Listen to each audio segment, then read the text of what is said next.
Start करेंगे बेटा mitochondria से। तो माइटोकॉन्ड्रिया क्या होता है? माइटोकॉन्ड्रिया होता है power house of the cell.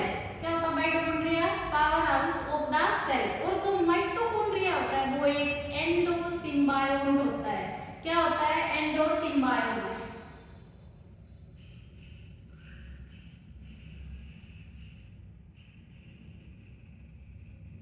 एंडोसिम्बायोट का क्या मतलब है? एंडोसिम्बायोट मतलब पहले ये प्रोकैरियोट्स में थे, फिर इन्होंने बोला कि नहीं भाई हम अकेले नहीं रह सकते, हमें भी सहारे की जरूरत है।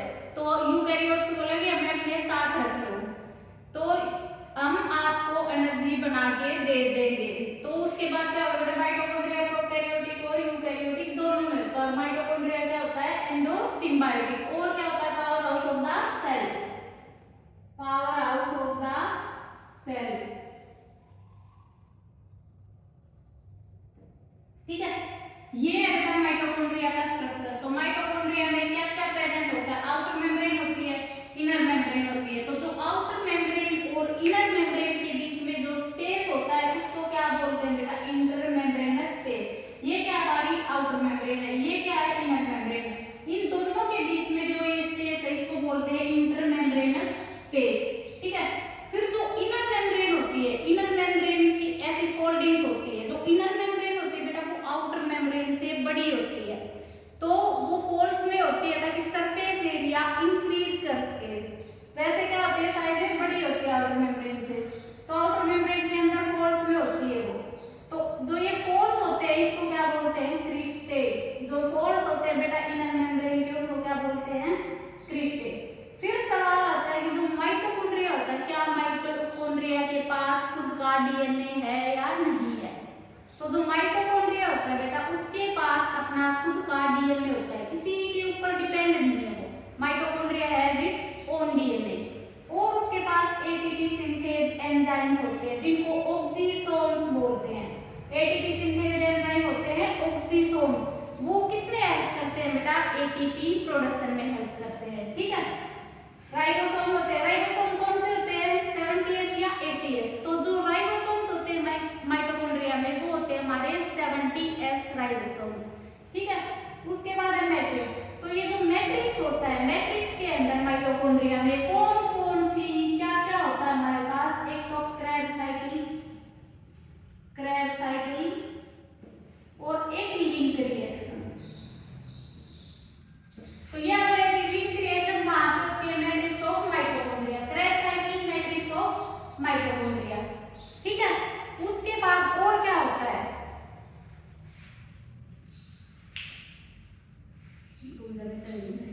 इनर मेम्ब्रेन होती है बेटा माइटोकॉन्ड्रिया की। इनर मेम्ब्रेन में हमारे इलेक्ट्रॉन ट्रांसपोर्ट चेन के जितने भी सेल्स होते हैं या जो एंजाइम्स होते हैं वो कहां पे होते हैं? इनर मेम्ब्रेन पे। Inner membrane of mitochondria, electron transport chain. ठीक है, उसके बाद आते हैं प्लास्टिड्स।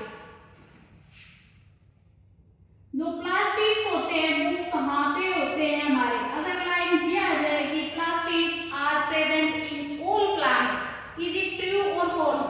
तो plastids are present in all plants and some euglenoids. कहां पे होते हैं plastid? All plants plus some euglenoids. ठीक है, उसके बाद आते हैं अलग अलग टाइप के होते हैं। Chloroplast, leucoplast, chromoplast. Chloro, leuco और क्रोमोप्लास्ट। क्लोरोप्लास्ट होता है, क्या होता है इसमें? Chlorophyll pigment. जो हमारे प्लांट्स होते हैं उनको कौन सा कलर प्रोवाइड करता है बेटा? Green colour. जो ल्यूकोप्लास्ट होता है, ल्यूकोप्लास्ट भी अलग अलग टाइप के होते हैं। ल्यूकोप्लास्ट अलग अलग टाइप के होते हैं। अमाइलोप्लास्ट,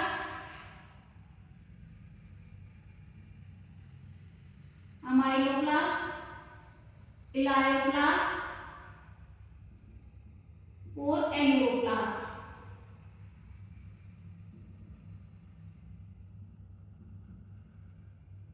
जो अमाइलोप्लास्ट होता है, अमाइलोप्लास्ट किसको स्टोर करेगा? अमाइलोप्लास्ट कार्बोहाइड्रेट को स्टोर करेगा। इलायोप्लास्ट किसको स्टोर करेंगे? इलायोप्लास्ट फैट और ऑयल को स्टोर करेंगे।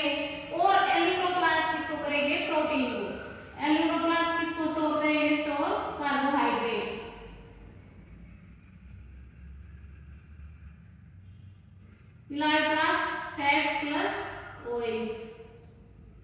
और एंडोप्लास्ट किसको करेंगे? प्रोटीन्स को। क्रोमोप्लास्ट होते हैं, ये कलर देते हैं अलग अलग, डिफरेंट कलर। तो इसमें हमें डिटेल में पढ़ना है बेटा क्लोरोप्लास्ट, ठीक है। ये स्ट्रक्चर है क्लोरोप्लास्ट का। क्लोरोप्लास्ट के अंदर क्या क्या होता है हमारा? तो क्लोरोप्लास्ट में क्या होता है? सबसे पहले थाइलाकोइड। थाइलाकोइड ये जो एक है ना, एक सर्कल, ये क्या है? थाइलाकोइड, ठीक है। उसके बाद जो इनको जोड़ रहा है वो क्या है? Stromal lamella. इसके अंदर जो है, ये जो सर्कल है, इसके अंदर जो चीज भरी हुई है वो क्या है? Lumen of thylakoid. और बाहर जो ये भरा हुआ है ये क्या है? स्ट्रोमा, ठीक है।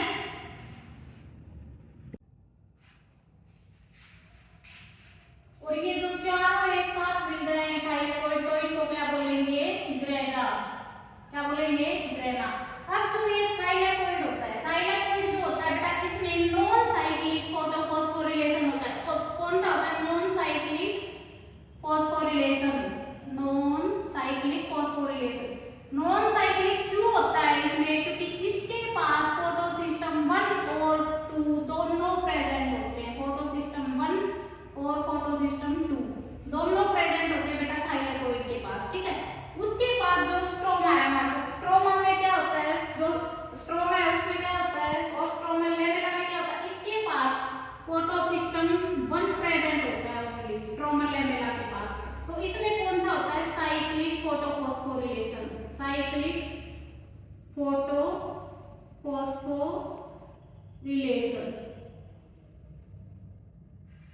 ठीक है। उसके बाद है lumen of thylakoid. Lumen of thylakoid में क्या होता है? जो हाइड्रोजन आयन होते हैं हमारे पास, हाइड्रोजन आयन की कंसंट्रेशन बहुत ज्यादा होती है वहां पे। हाइड्रोजन आयन की कंसंट्रेशन बहुत ज्यादा होती है। और उससे क्या होता है? जो हमारी एंडोसिम्बायोटिक थ्योरी है, नहीं सॉरी, कीमोस्मोटिक थ्योरी, वो चलती है,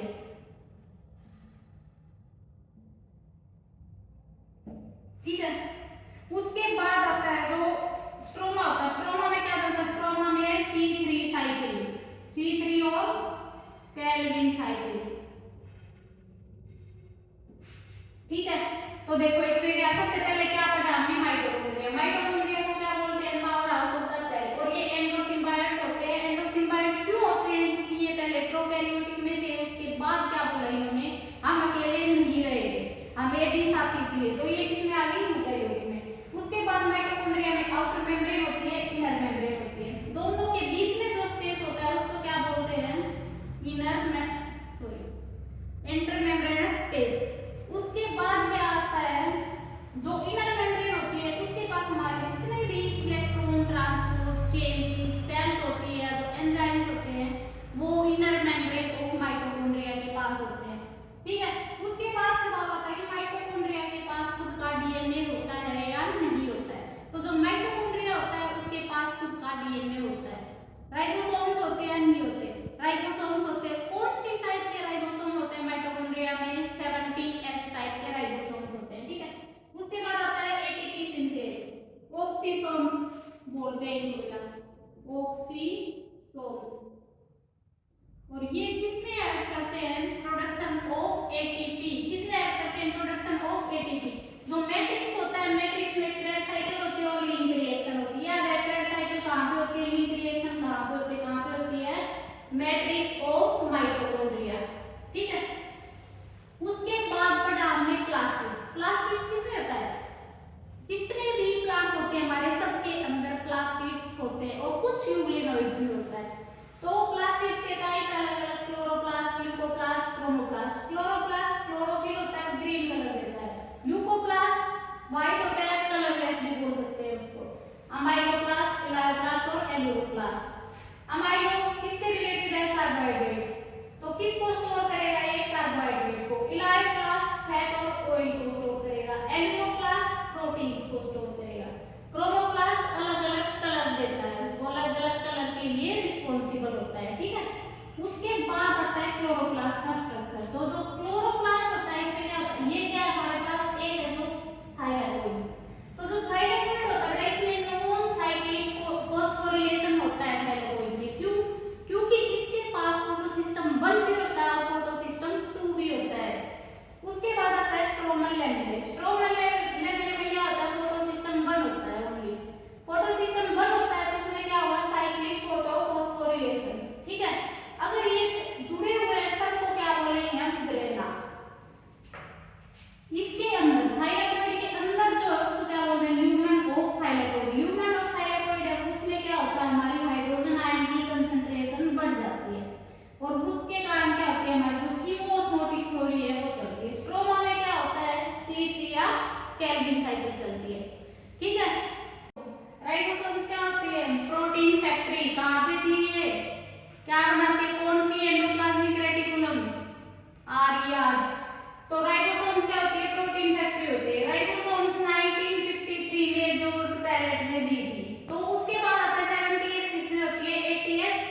पॉलीराइबोसोम।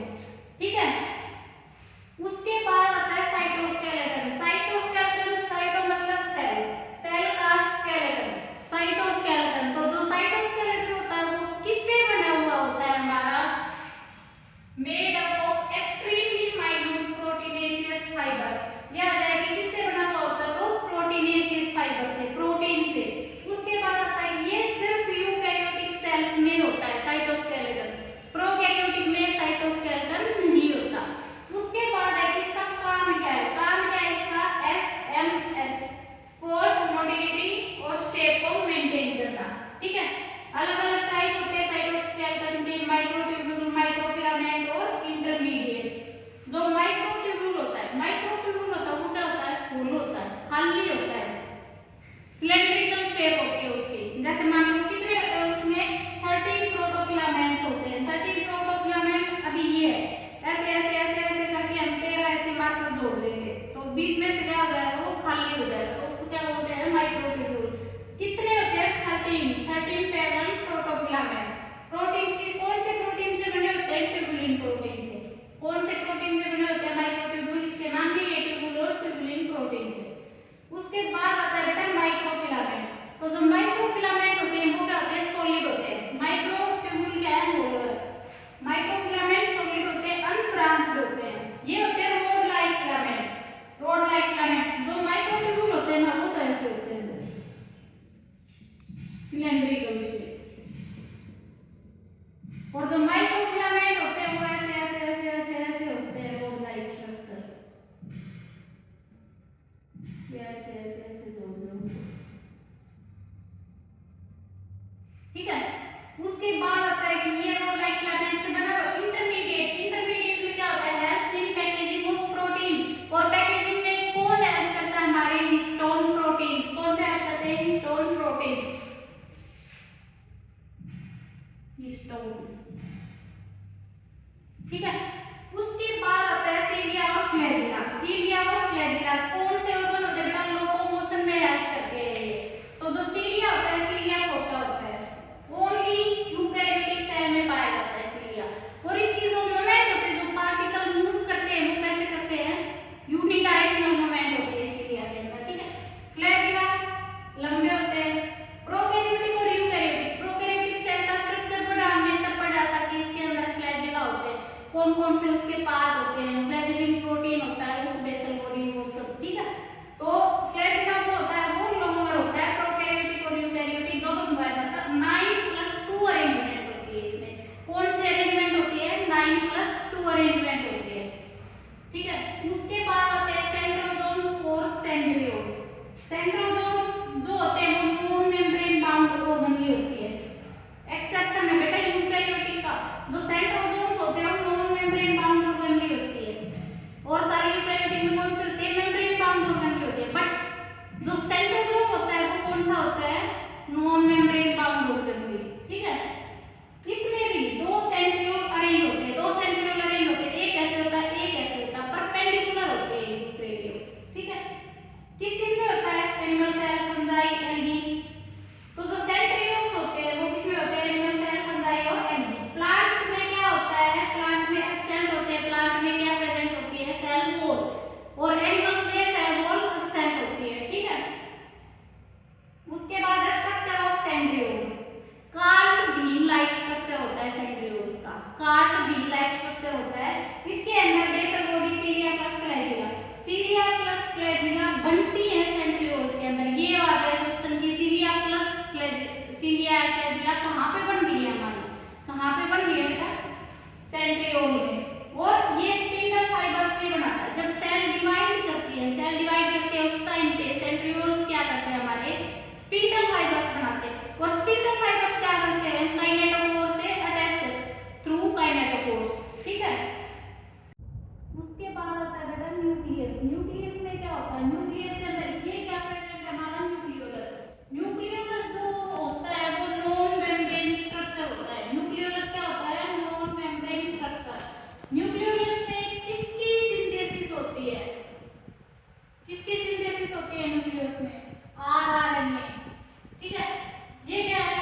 RER, endoplasmic reticulum. जो इसकी आउटर एक लाइन पढ़ी थी हमने RER continuous to the outer membrane of nucleus, ठीक है। उसके बाद ये क्या है, इनर मेम्ब्रेन। तो इनर मेम्ब्रेन ये क्या है, डीएनए प्लस हिस्टोन। हिस्टोन क्या करते हैं, हमारे पैकेजिंग में हेल्प करते हैं। बीच में जो ये खाली जगह है, ये क्या है बेटा, न्यूक्लियर कोर। न्यूक्लियर कोर जो होते हैं वहां से एमआरएनए हमारा बाहर जाता है, न्यूक्लियर कोर से एमआरएनए बाहर जाता है। ये क्या है, न्यूक्लियोप्लाज्म। और यहाँ पे जो स्पेस है, यहाँ पे जो स्पेस है उसको बोलते हैं बेटा पेरीन्यूक्लियर स्पेस, ठीक है। ये जो होती है हमारी न्यूक्लियस के अंदर, न्यूक्लियस में नॉन मेम्ब्रेन स्ट्रक्चर होता है और आरएनए की सिंथेसिस होती है।